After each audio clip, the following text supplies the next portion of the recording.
Deputy Lisa Chambers. Minister, is it not utter madness that we expect cyclists to share a lane with buses? Is it not just total madness?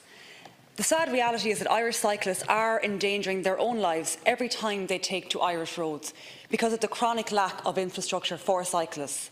I myself have cycled around Dublin City many times, and I lived here for college. And it is quite remarkable to think when you're cycling up the quays, along the quays, you're in the left-hand lane where the buses are, and you're trying to manoeuvre your way and weave your way through the bus lanes. And then to actually cross the Liffey, you have to cross 2 lanes of traffic before you can make that right-hand turn.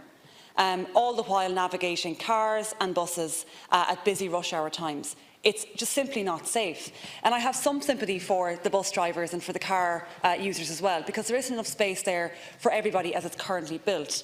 And waiting for 10 years to change the current infrastructure isn't good enough, particularly when we can see that the demand for access to proper cycling infrastructure is increasing all of the time. I recall when I was a member of Mayo Local Authority, we actually took a trip to a small town in Germany that Castlebar is twinned with, called Oireachtas. And we did that to actually have a look at their cycling infrastructure to see how the Germans were doing it. And it was fantastic to see, large roads, very wide, and separate, distinct cycling lanes that were just for cyclists. No buses, no cars, just for cyclists. And their plan was that every time they upgraded a road or built new road infrastructure, that the cycling lanes were done at the same time. Why do we not have a similar policy right across the country?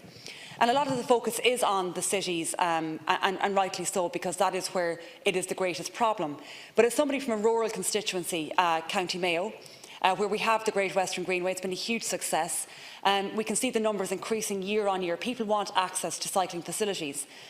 But aside from the recreational use for those facilities, we also need our smaller urban centres, the smaller towns right across rural Ireland, to actually get with the programme as well, to be giving proper funding and proper direction through policy to actually develop cycling infrastructure in the smaller towns.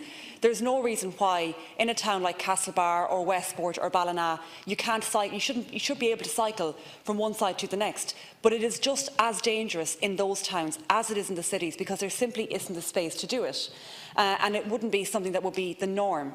I think we have one single cycling lane actually in Castlebar town, and that's it, and other towns have nothing.